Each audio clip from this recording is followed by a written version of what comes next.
Welcome, everybody, to another episode of your very own Alliance podcast, What the Fett? What the? I am Macklar, and I am here with Abby, your host. Say hello, Abby. Hello, everyone. I'm glad to be here. Glad to have you here again, and today we also have another special guest. We have Captain Tanktop from the Praetorian Guards, and he is going to be here talking to us about this brand new, very challenging content that we have in Genosian territory battles. So say hello, Tank. Hello, everyone. Thanks for having me. Glad you're here. So how about we start by having you introduce yourself a little bit? Why don't you tell us kind of who you are, what your role in your guild is, and why it is that you wanted to come on here and talk about Geo TB. So, yeah, great. As you introduced me, my in-game name is Captain Tanktop. Pretty ridiculous, so don't think it means anything serious at all. So enjoy it for what it is, the nonsense of it. I'm an officer with the Praetorian Guards. Have been fairly close to when I started with them. They were looking for some help with managing the dark side territory battle push for 48 stars at that point. And so we were bringing in some extra help to help the officers at that point. And so I stepped into the officer role at that point, directly working with territory battles. And that leads us to what we're talking about here today, which is the new, as you mentioned, very difficult Geonosian version. And yeah, I want to talk about this so that we can start pulling the entire guild alliance forward and working really hard on being able to promote good numbers in these battles and, say that we're doing a really good job here. Cool. I just want to smack it is what I want to do. I mean, That- slap it alongside the head because, man, this is a difficult thing that we've got, a new game mode that we've got here that we're working on. Absolutely, and I think for a lot of us that are more near the end game players and different for some of the other smaller guilds, but we got kind of used to just being able to go in and pretty much auto TB. So having this one come out that is really challenging for the really high level guilds was a little bit of a shock to some of us. And I'm curious, as you guys are both from very high end guilds, and ours is pretty good too. It's about 225. How well are you guys doing in terms of total stars? And I'd like to just talk a little bit about just get your experience with some of those phase 4 battles and how they go, because I think a lot of people get really frustrated that they're only getting, through P1 or P2. So first of all, for both of you, what have you done in terms of total stars? What's your best for GeoTB? So right now for Praetorian Guard, we are at 29 stars as of last time. 28, I'm sorry, 28, my Wow, mistake. that's good. I'm projecting There you go. because I believe very much so that we will be getting 29 in the next one. I still am concerned that we're going to not be able to reach that 30th star, but I do believe we'll get the third star in the mid on P3 on the next round.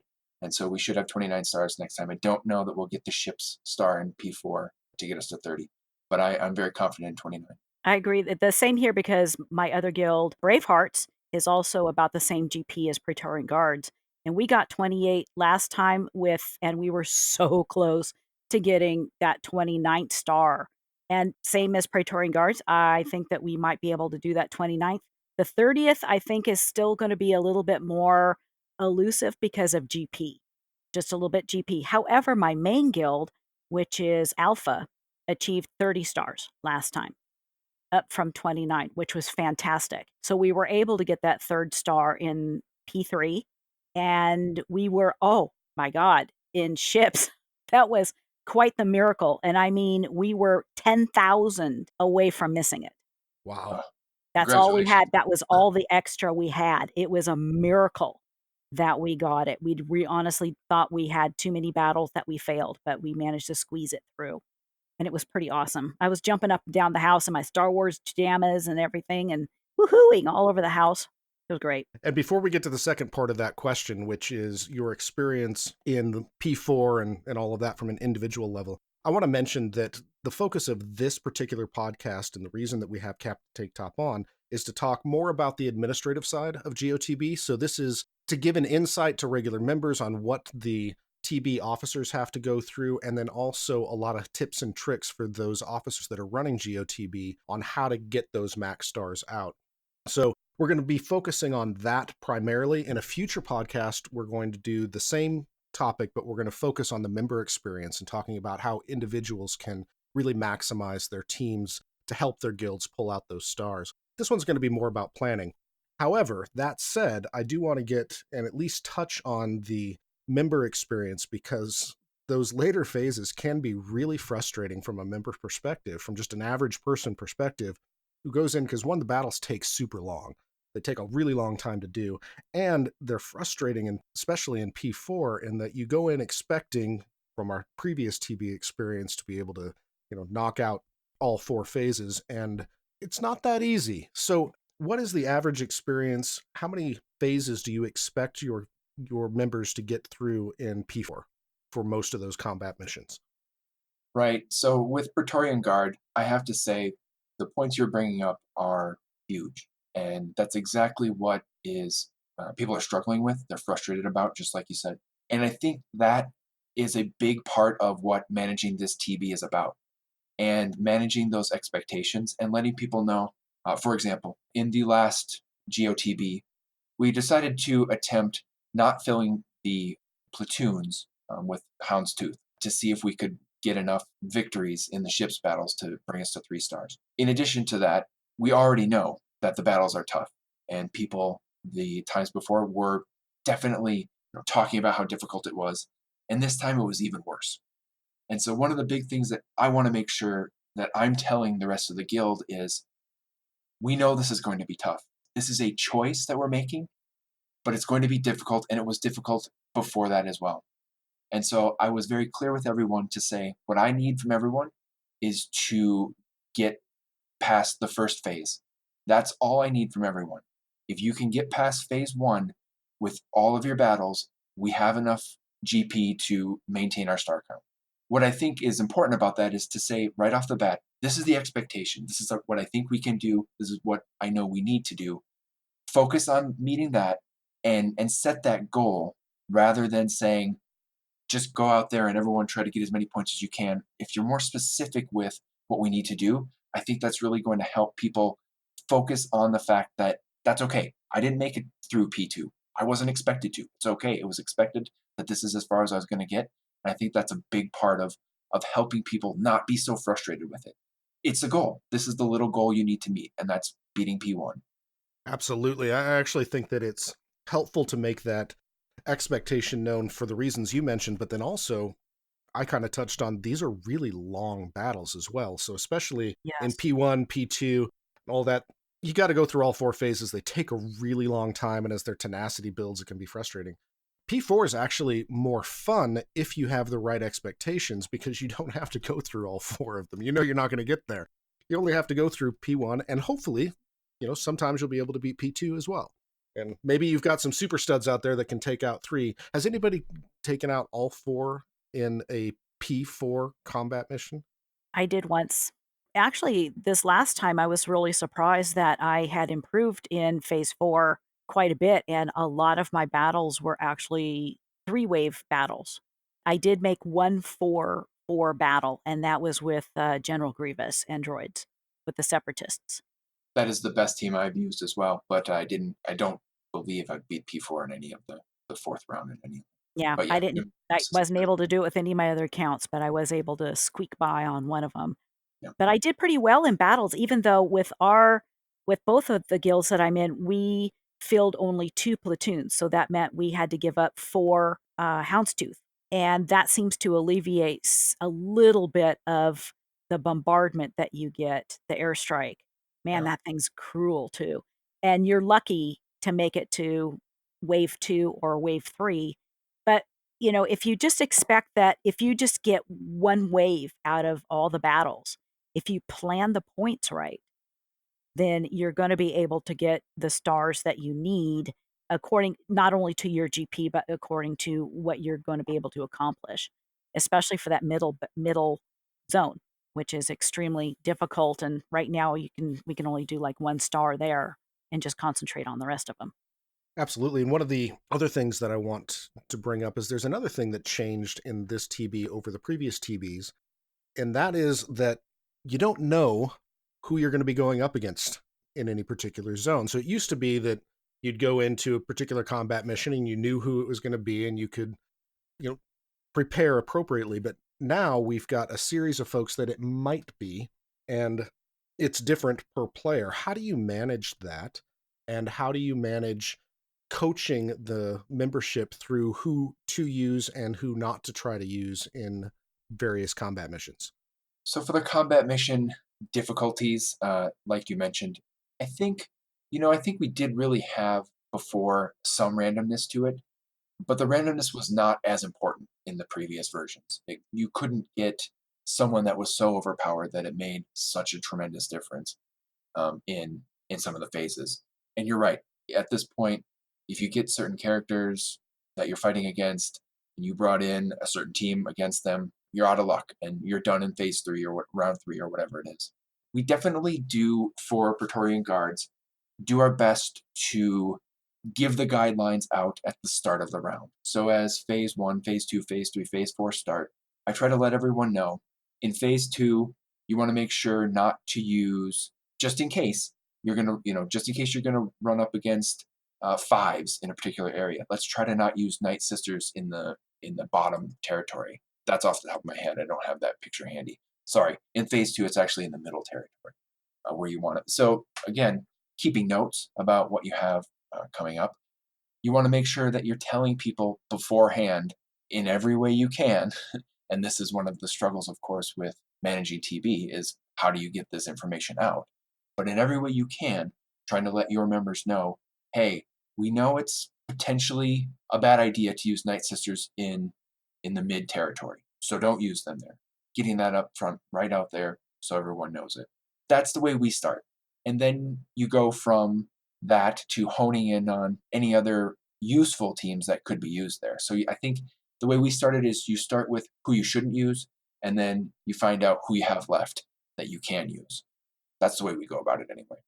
That's good because that's what my guild does as well. And it's that basically in game in the commands they'll say don't use Django, don't use Night Sisters in the various sections. And then it's important that people actually pay attention to that. So that's also another question that I want to bring up to your territory battle officer here. How do you handle that communication? You kind of touched on it a little bit in terms of, we've got Discord, we've got in-game, but so often it seems no matter how much you put out certain instructions, people can they not read?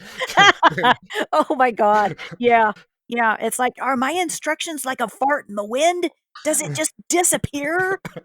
Does it do you see this stuff? It's in game, it's on Discord. I sent emails. I sent you letters in the mail." It got there 10 days ahead of time, the instructions. Do you not read it? Yeah, oh my gosh, yes, absolutely.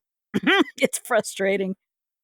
The biggest thing, I'm not a TB officer, so the biggest thing that frustrates me just in going in is, you'll go into platoons, for example, Mhm. and it will clearly state, do not fill 4 or 5. And then in Discord, we've put out all the instructions to say, these are impossible, don't do them. And you go in game and there are 5 teams or 10 teams or That have been tunes that are placed. I'm like, what? So how do you handle that? And what are some good tips for that for your officers? And then you can also chastise members who happen to be listening as well. I think I'll stay away from that aspect of it. Well, Chicken. I think it'd be a great idea to have a really embarrassing avatar that the person has to wear, if they platoon incorrectly.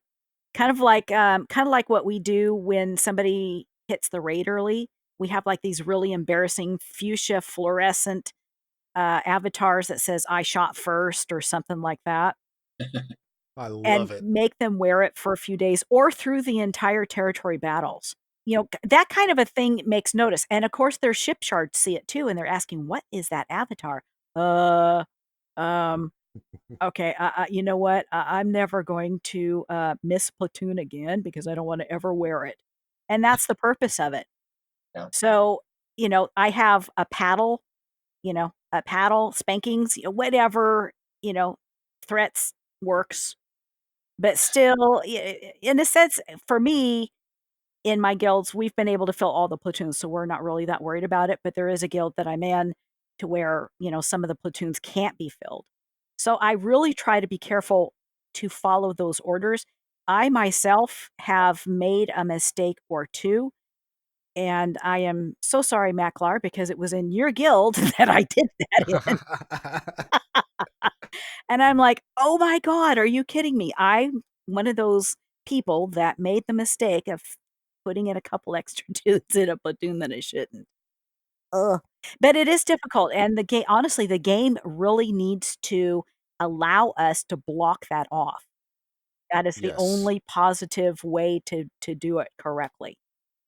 I think we could all kind of commiserate on the fact that the in-game tools for territory battles are terrible. Suck? We need specifics for, just like you said, closing off areas, more specifically within platoons. We definitely need counts on battles that Ugh, don't combine ships and regular character battles. yes. At the very least, we need that. I would love to be able to just see a list of everyone that's done. Who's the 49 out of 50 that have done the one mission? I really want to know who hasn't done it.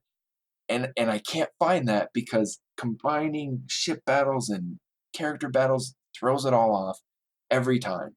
Well, and then, and with that matter, you block off a zone, so you say, "Okay, no more battles here, we're gonna focus completely at the bottom zone." So you're losing some battles in the middle zone, for example, because you've closed it off. So now the totals are gonna be completely off. Instead of, say, 6 battles, you're only gonna have 3, but you Right? don't know which 3 some of those people have done. And it's really, really frustrating. I honestly think that they should number the nodes, the battle nodes, and it should show up in the scrolling thingy. I think there should be more than 100 lines or whatever they use for it, so that we can scroll back and write it down and keep Yes. track of it. Because we cannot watch that thing 24/7. There is just no way to do that, and it's really frustrating to keep track of all of that. Well, just in case there happens to be a dev that listens to this podcast at some point, we can go beyond that as well, and that there's something that this game needs in every single mode, and that is to be able to tell who attacked using what. I want this in Grand Arena, I want it in Territory War, I want it in Territory Battle. I want to know who attacked this combat mission, what team did they use, and what was the result. In GA, I want to know who attacked me and what did they use. In Territory War, I want to know which of my folks went out and attacked this Grievous team with Cup. Yeah, I want to know this stuff. And Right. who the hell turn meter charged that team? Exactly. Oh, That's What my did they main goal, use and what yes. was the result? Mhm. That would solve so many things. But that's a that's an off-topic rant. Absolutely, So but those are fun. yeah, we like to have those. So one of the things that you had talked about a little bit, both Avi and Captain Tanktop, was platoons. And I know one of the big questions that we have right now is what sort of benefit do you get from fully filling the platoons, and is it truly worth it? And I know both of you have done some experiments along this line. What have you found so far? I love full platoons. I yes. love them. You get the B2 dude that comes up for the rest of the phases. That helps tremendously for all your teams. You've got I forget what else there is. It's the Um, Hailfire tank, oh, the Hailfire tank, yeah, in the middle zone in 3 or 4? 3? which is, I Phase think 3? you can start using it. I think you can start using it in two. Oh, heck, I can't remember. Yeah, that will save your butt more times than I'd like to count as well. If you time it right, and you'd have that big woohoo feeling that you've accomplished something because you just went 4 or 4 because of the hailfire or because of the B2 droid. It just really help as a matter of fact, it's kind of funny because that B2 droid hits harder and more frequently than any of my other characters. I've heard and read a lot of maybe complaining, maybe people saying that those bonuses don't seem to mean anything, and I completely agree with you, and I absolutely disagree with that thought. I think the rocket trooper droid is great, and the AI focuses it all the time when could be taking out characters of yours that you Uh-huh. need, and calling in a tenacity down AOE in this particular battle, in this particular game mode, is great. I think I absolutely agree. Every time we can fill platoons, I really want to do it. I want to do it always. I totally agree. And yet, we've experimented also with not doing it Right. Mhm. to really no gain, no loss. We came close to a third star, but we didn't make it. We made battles a lot harder for ourselves. So I'm not sure. I'm not sure that Now we. was that the combat mission, or was that the ship mission that you're just talking about? So right, the ship mission itself, I don't know was any more difficult than it was before. So we're talking phase 4. We're talking not filling the ship's platoons. Okay, now you had filled them before, I think. Now you were mentioning something about that it seemed like you did worse this time in the ships than you did last time? We definitely didn't do worse in ships. So Okay. we ended up with, I've got my numbers here. We ended up with 190 out of the 200 million. Mhm. And that was filling no ship platoons, giving everyone a chance with Houndstooth. So we were, what does that say, about 5 battles short, maybe 4, maybe 4 gets you there because I think it's 2.5 million per win. Yeah. Right, So yeah. 4 more wins would have got us there. That and we didn't lose any stars in mid or bottom. We still made our numbers there. So we were much closer. That was 190 up from 176 the time before. So it helped. Right, yeah, actually, we did worse. The time before, we filled the 2 platoons, and so we used up 4, Houndstooth, and we used the 4 weakest Houndstooths that we have that we know that probably wouldn't win no matter what. Mhm. So we went ahead and asked these people to platoon them. We did really well at close to 190 the time before. This last time, I don't know what it was, but I'm betting that people used the wrong capital ship or they tried to auto because they were tired at that point and they failed tons of battles. We ended up at like 177, Oh wow. if I'm not missing. We did so much worse. Yeah. Hmm. And there shouldn't have been, and like I said, I think it's because people weren't paying attention to what capital ship they were using or the specific team that we told them to take in for a guaranteed win, and that did not happen. That capital ship thing is very interesting. I remember it happening in our guild as well, and I believe it was due to the Grand Moff Tarkin event that you can do, Mhm. and so it was holding that choice, that last capital ship you'd use in a PVE event, basically.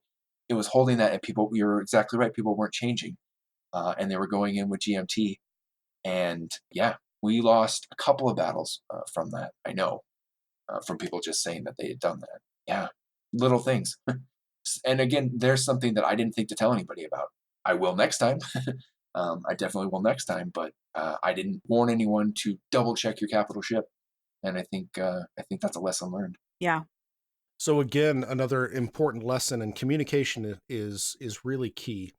And that communication is only as important as the people, or only as effective as the people that are actually listening. So it's incumbent on all of those TB officers out there to make sure that they're communicating these things. But also, and this is to your average member, please pay attention. Your territory battle officers and the officers in every area of the game are really putting in a lot of effort into figuring this stuff out and to paying attention to all these details so that you don't have to. So if you can just listen to them and actually do what they're suggesting, the guild as a whole will do much better. Amen. Thank you. That kind of gets me to another question that I've got, and I'd like you both to gear this towards not just the in-game, high-level guilds, but we've got a lot of guilds in this alliance that are at various levels, and we've got some that are just now trying to take this on. There are some very difficult and challenging special missions. There's the Acklay battle. There's the Dooku and Asajj battle. At what point do you recommend that guilds start to take these on? What are the kind of the minimum requirements for taking on these special missions? And do you have any advice, not just for the upper end guilds, but those lower end guilds? Should they even be trying, for example, let's just take the easy one, the Acklay. At what point should you be trying it? At what point should you just ignore that and use your geos someplace else? I wouldn't recommend trying that at anywhere under Gear 12, and I think at Gear 12 you're still It's very, still very iffy, right? yeah. Yeah. Very iffy. I've got good G12 Geos, not great, but good G12 Geos, and I can't even come close to it. I would say if you're G12, and I would say G13 on Brood Alpha at the very well. I don't know about the least. You certainly can try it before that. I wouldn't try it under G12. Absolutely, I agree with that wholeheartedly. There's just no way you're gonna do it with anything under G12. G12 is extremely iffy if your RNG is going your way. Otherwise, you really need to have a G13 Brood Alpha, and I would recommend a G13 Spy. Spy is gonna be one of your biggest tunes there, and if he can hit, man, he's gonna hit hard, and he's gonna take out whatever the Jedi is that needs to be taken out and keep the ones that are need to be there, and just start womping on that accolade and get it down. Oh my god, I remember, yeah, when I got it, I remember there was just slight red on the accolade, and the dumb Jedi got me, my entire crew except for Alpha, and I had a slight red health left, and I was able to call the brute and came in, and that thing took off immediately, hit the accolade, I won. I'm assuming you're G13 Yeah, Brood. G13 Brood, G13, Spy. So that got it for me, and even then that was iffy, but it just boils down to RNG and paying attention to the Jedi on the sides. It's just kind of a sequence that you need to do, and it's just gonna take practice to be able to accomplish it. So if you fail even at G13, it's just gonna take practice to do for everybody, so never get discouraged about that. Well, and that's a good question as well, because practice is very important. And part of the initial question was, at what point should you not even try it? And at what point should you try it knowing that it's likely that you should fail, that you're probably going to fail, but you're getting experience? So there's like this tipping point, because those geos in some of the other combat missions can be very, very effective. So what is you both mentioned G12. I would actually go more with the you at least have to have a Mhm. G13 Brood Alpha, and probably G13 Brood Alpha and Spy, at least, before you even really try it with the expectation of a possibility of winning. Well, you gotta figure too that if you've got a G13 brute, or excuse me, brood alpha, that your brute that you call in is gonna be G13. So that's gonna help you a lot. From my perspective, to your question, when do you try this? You try this at the gear level we've been talking about, but also when your guild is there. So when you are three-starring that area, then that's the time where you can focus on starting to move forward with, pushing the boundaries of what you can do in your special missions. So get the guild goal done first. Make sure you get that 3 stars, and then now you can attempt, the extra things.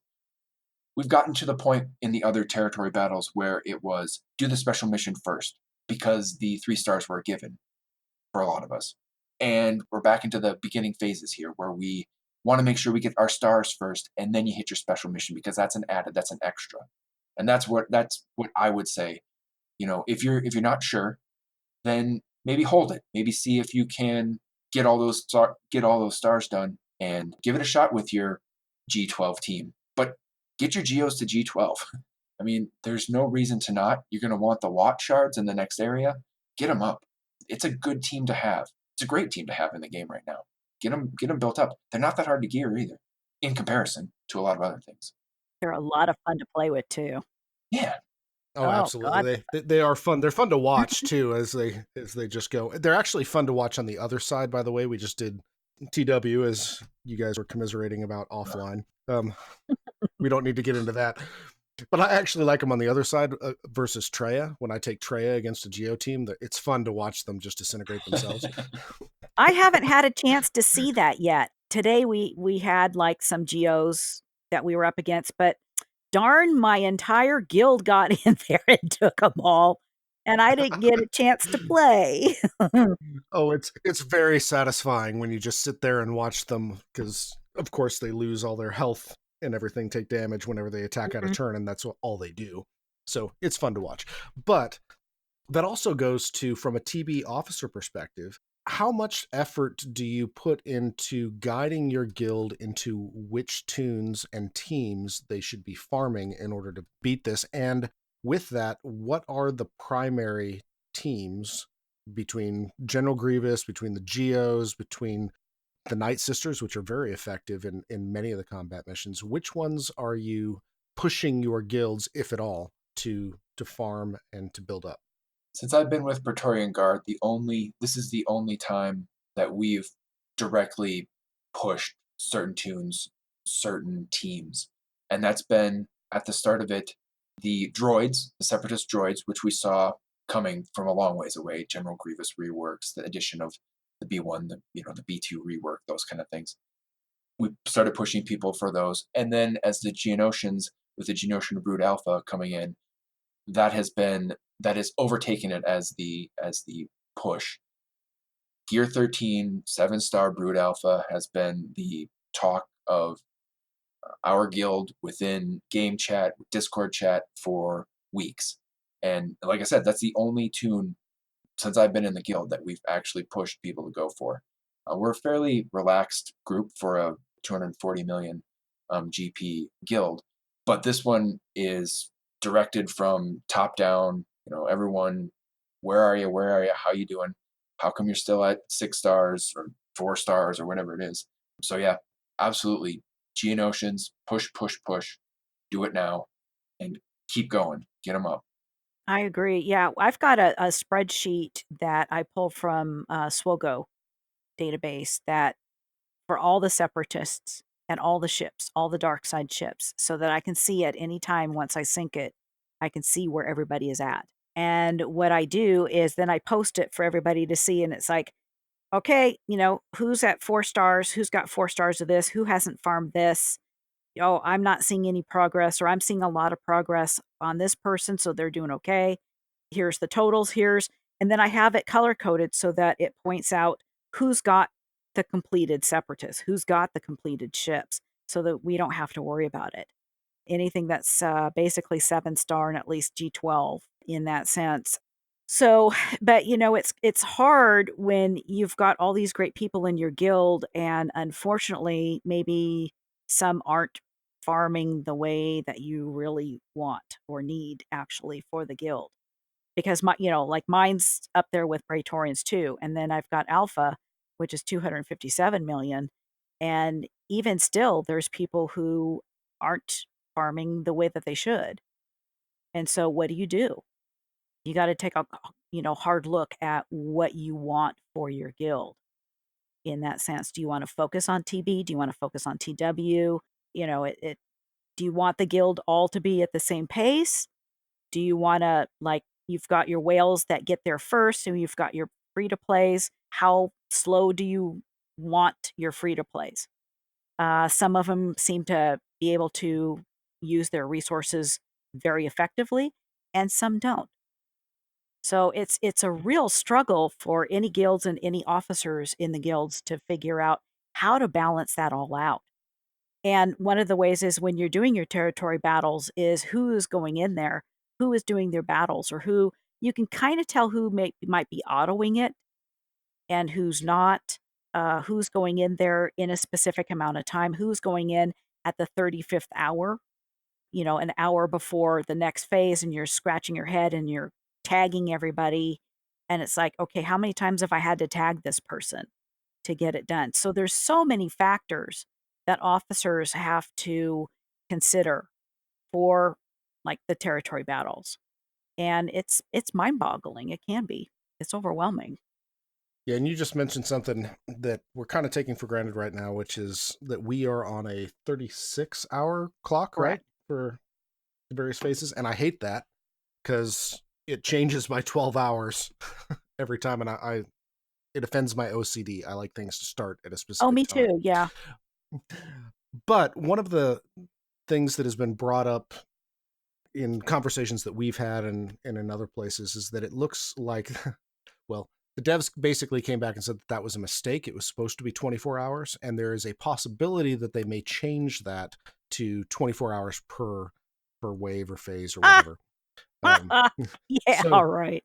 if they do, that would be something that we should be preparing for now. But even if they don't end up doing that, do you guys try to get everything done in 24 hours anyway, or do you take full advantage of the full 36 hours? You can try to get it squeezed in to 24 hours, but everybody knows that it's 36 hours. They will stretch it to that 36 hours, no matter what you tell them.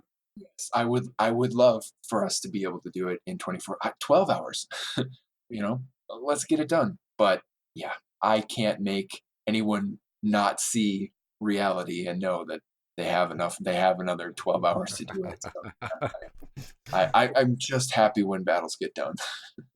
Yeah, There you go. Set the it's bar. like when it starts, late at night, the next phase starts late at night, and so it kinda messes up, okay, most everybody's asleep. Well, then when people get up, it's work time for them, so there's another burned 8 hours, so that's like 16 hours that people might Yep. not be able to get into battle, and then you're kind of like, "Oh god, we gotta get the ball rolling here."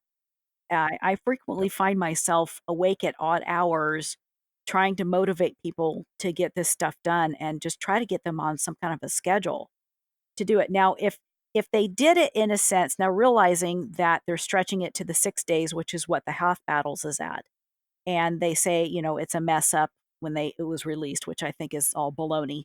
But if they just for the OCD in all of us, what they could do is have the 36 hours, give us a 12-hour break, Yeah. and then start the next phase Mhm. in the morning. That would work beautifully. That would give us time as officers actually to go over some of the data in that phase to see if we can scrap together some stuff and maybe talk to people, figure out, what teams seem to work and talk to people and find out how they did. Because right now you're just going from one thing to the other, to the other, to the other, and you're tagging people to get things done.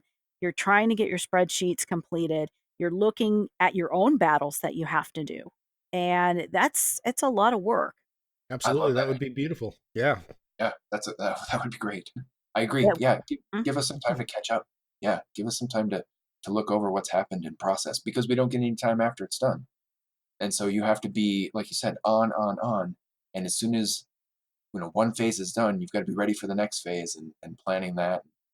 If you're changing anything up, then you definitely have to be going crazy with communication and following up and all that. Yeah, that'd be great. mm. All right. Get this to the devs, Avi. I will, yes. Yeah, you do all that. So I've got two other questions, and the first one is very selfish of me. Ooh. Yeah, there we go. Set it all up. I am very, very Zeta poor because I hate ships and I ignored them forever. So I am really behind on Zetas, and I happen to have a Zeta ready to go on somebody now. So I'm going to ask you guys for TB specifically because I want to be able to help my guild. What would you recommend my next Zeta be? And here are your choices. Okay. I could go the Brood Alpha leader. I've got the unique. I could go with Dooku. I could go with Daka. And I'm trying to remember because I don't have the game pulled up. Who's the other? I could go with General Grievous leader. So I've got those four. Of those, or if there's any others that maybe I've forgotten about or that you think are critically important for Geo TB, what would you recommend for me, and what would you recommend just in general for people to be focusing on? Alpha. I agree. Get that alpha done. Get that alpha zeta done. Yeah. You're going to need both of those zetas are excellent zetas to be able to use. That's one of the main teams that you're going to be using in GOTB, and that's going to be your top priority right there. Next in line would be I would have a toss up between General Grievous leadership and Dooku because you're going to need the Zeta for Dooku to be able to pass the Dooku Asajj mission. Yep. Which I Uh, have not been able to do without it. right. And You I've just got really good Dooku and Asajj, but I don't mhm, have that. yeah. So it just depends upon General Grievous's leadership can hold off for the moment. It's great to have, but I think Dooku would squeeze by him just a little bit just because of territory battle and some of the phases that you're gonna need him in. Absolutely. Then General Grievous, and then Daka after that. I was actually hoping you'd say DACA. I didn't think you would, but the reason is because I've got all G13, all 6E modded, all complete done Night Sisters except for that Zeta on DACA, and it Ooh. offends me not to have that. I want to complete that team, but there are other more important priorities. I think, unfortunately for Daka in this case, what she gets from her Zeta resets every wave. Yep. So unfortunately, that's going to put her at the last of those four. Mhm. I agree. I just really want to see it on there when I look at the team. Yeah, I can understand that because it's an OCD thing. Yep, exactly. Understood. All right, well, thank you for that. The last thing I wanted to get to is a conversation about some of the tools. Now, Avi, you've mentioned some spreadsheets that you use. I know that one of the main bots that people use for Geo TB is EchoBot, and our guild uses it. And I was wondering if you guys had any conversation about that particular bot, or maybe other bots that are available, or other tools that you use to help the territory battle officers with this particular TB. Oh, I think Captain Tanktop needs to start off with this one. So we definitely also use the Echo base bot. It's been much criticized, Mhm. but of course, of course it would be. It's forcing some people, and not a small amount. I mean, we're talking in the teens numbers of people that have to donate really, really good characters that are are still really good in even this very difficult phase of the game. So yeah, of course. And on top of that, the bot itself can't, doesn't, I would say probably can't, to be honest, can't know all of the good teams you can make with characters. And so it doesn't care about how many teams of yours in particular it breaks up. Now it doesn't take all that many tunes from everybody. It takes like 5 or 6 at the most from everyone. That's kind of how it works. But it doesn't care if it takes 3 leaders from you, if those work out to be tunes that you should be donating based on GP and all that kind of thing. So yeah, we use it, but boy, a lot of people are frustrated by it. That said, the only other method would be letting people just donate on their own. Well, I guess I don't know if that's the only other method. I suppose there's many other methods. We have done the method of letting people donate on their own, and we still do the same star count, and it's just as hard haranguing people into getting platoons donated. Now, do you do anything to compensate for the fact that it doesn't understand the whole concept of teams? So, for example, what our guild has done is said that if you are called to donate Darth Revan and you can't build another team without Darth Revan, go ahead and volunteer the rest of that squad, even though you weren't assigned it. So go ahead and give your Dark Side Bastila and all of that. Yes. So I think similarly to the way your guild is doing it, where we say if one of the Sith Empire that's key to your team and you won't take or can't figure out a way to take Dark Bastila or even Malik or whatever it is, and put that in a different team and you want to donate it, go ahead. But that's why I don't say do that, because I do think you can use those characters in different teams if you want to. Now, if you want to be a team player, I guess you could call it, and say, well, I'm just going to donate the whole team and that'll make the whole guild stronger.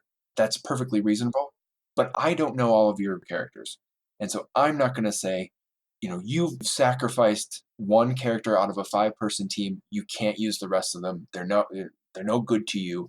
Just donate them. That so we don't require that, but we do allow it, of course. And then ask, please, just post about it in Discord. Just say, hey, I just dropped in, Malik in 2 in mid. If that was yours, you're welcome. Something like that, so that people are paying attention to their deployments and still making them if no one's taken theirs. Mhm. Yeah, I agree. Yeah, because if you've got like, "Oh, I'm gonna platoon my Darth Revan, so I might as well platoon at least most of, if not all of my Sith Empires."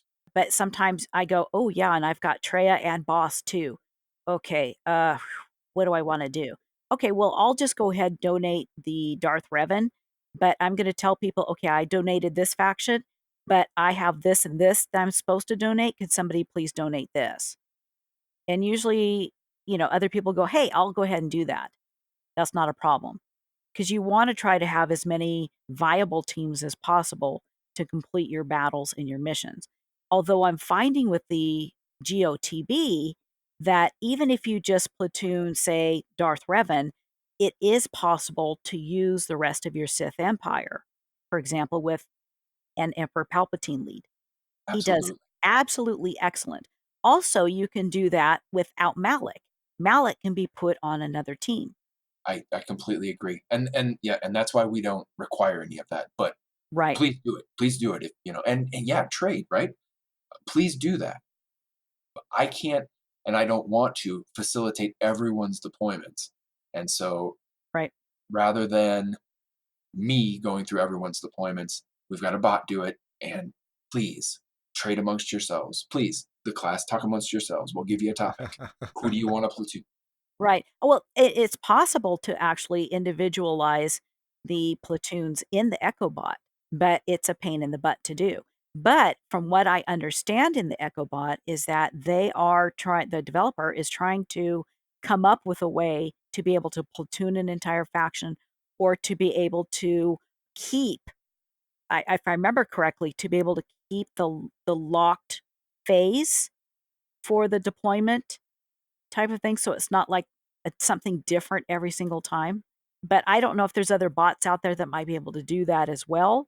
There's definitely some spreadsheets out there that are coming up. Yeah, I have one to which you can actually go in there and Swogo will dump onto your spreadsheet and give people assignments. And you can sit there and look at it and you can individually assign each one of them. You can change every one of them if you want.